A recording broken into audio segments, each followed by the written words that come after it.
And I am just so proud to stand here today and introduce our mayor, our cool mayor, LaToya Cantrell. That's it. It's true.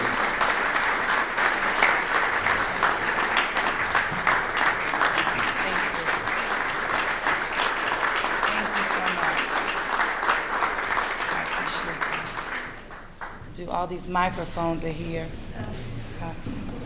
for a good reason.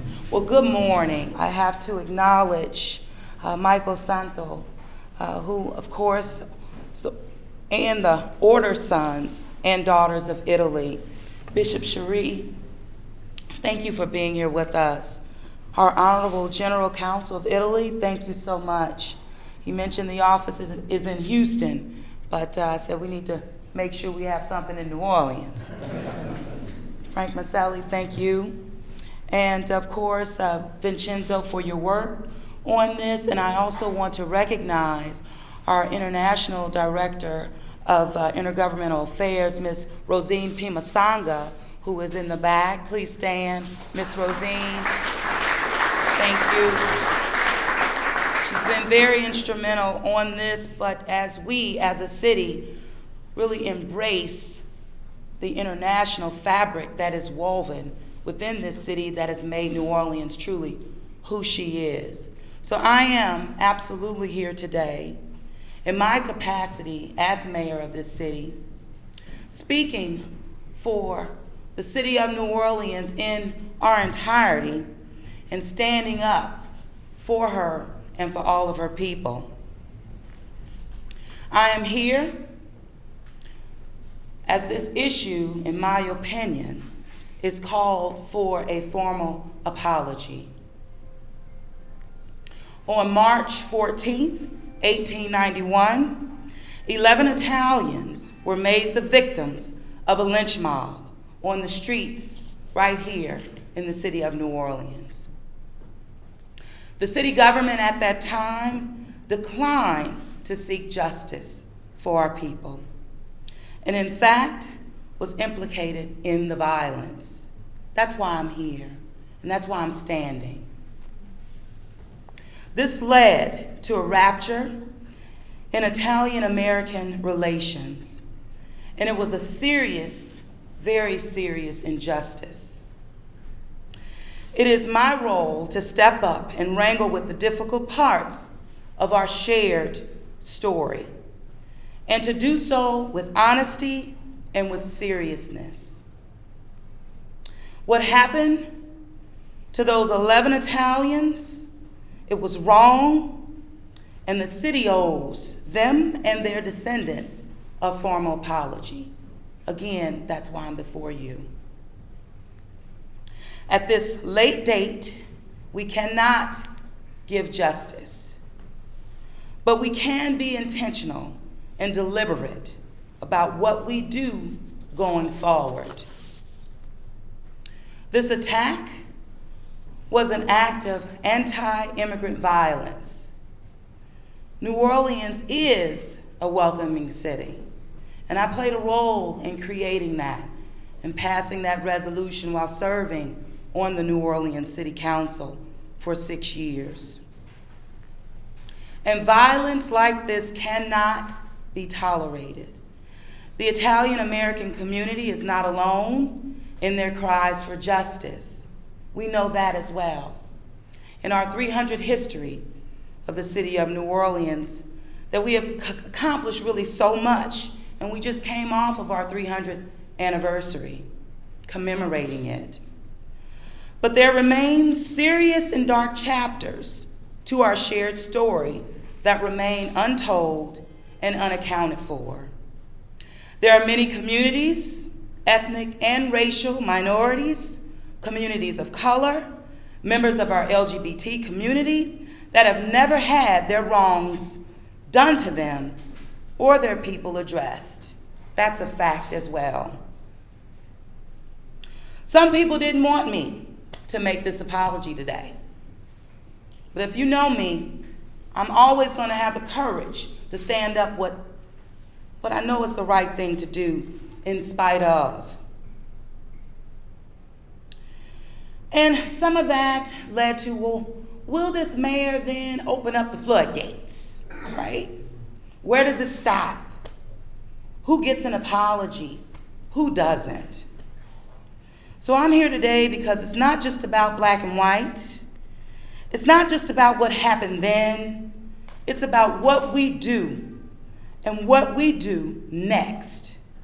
Because we have an obligation, because I have a responsibility to deal with what's in front of me and to speak honestly about the challenges we face and those that shape our history, and more importantly, our future. In 128 years, will we be proud of who we are now in 128 years from now? Of what we're doing right now? That's how I put things into perspective, because it is, in fact, about moving forward. In 128 years, what will our great-grandchildren say, looking back on New Orleans in the year of 2019?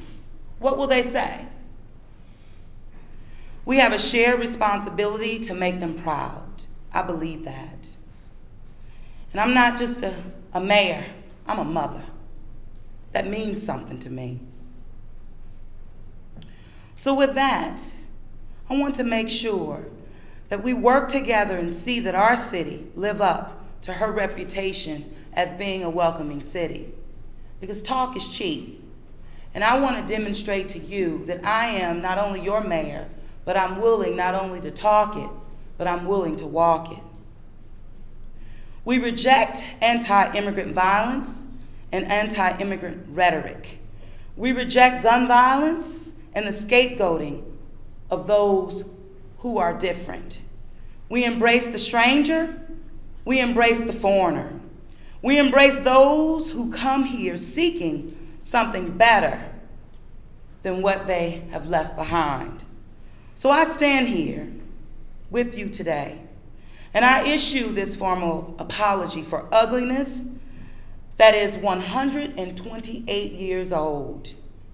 And I ask you to continue to stand with me against anti-immigrant violence, against division, and to stand up for what I've coined a city of yes, and for the idea that we have a responsibility to be inclusive, to be intentional, and to be the kind of people that our children are not apologizing for 128 years from now. That's what this is about.